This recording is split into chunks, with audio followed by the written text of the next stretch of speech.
evening belonged to the silence of the lambs from the moment host Billy Crystal was rolled onto the stage at the Dorothy Chandler Pavilion. In all, The Silence of the Lambs was nominated for 7 awards and won 5, including Best Picture, Best Actress for Jodie Foster, Best Actor for Anthony Hopkins, Best Director went to Jonathan Demme, and the film also won Best Adapted Screenplay. This sweep of the top 4 categories has happened only twice before in Academy history. In 1934 for Frank Capra's It Happened One Night, and in 1975 for One Flew Over the Cuckoo's Nest. Well, if I hadn't received it, you'd all be in trouble. I can't believe it. I'm shocked.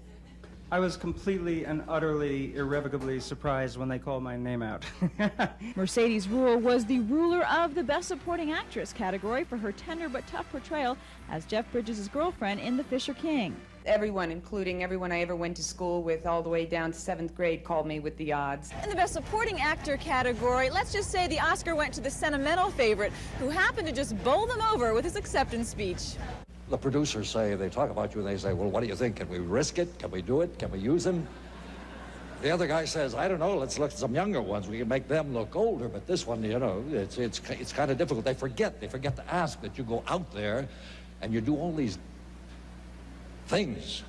Like, for instance, you know, you go out there and you do these push-ups.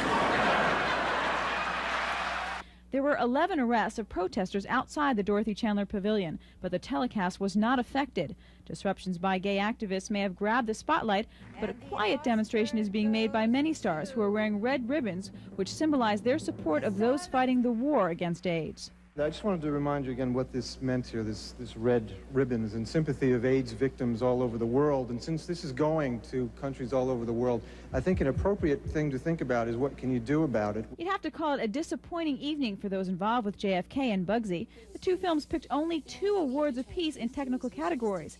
In all, an evening filled with surprises that more than lived up to this year's Oscar theme, the return to glamour. In Los Angeles, I'm Lisa Petrillo, Channel 10 Eyewitness News.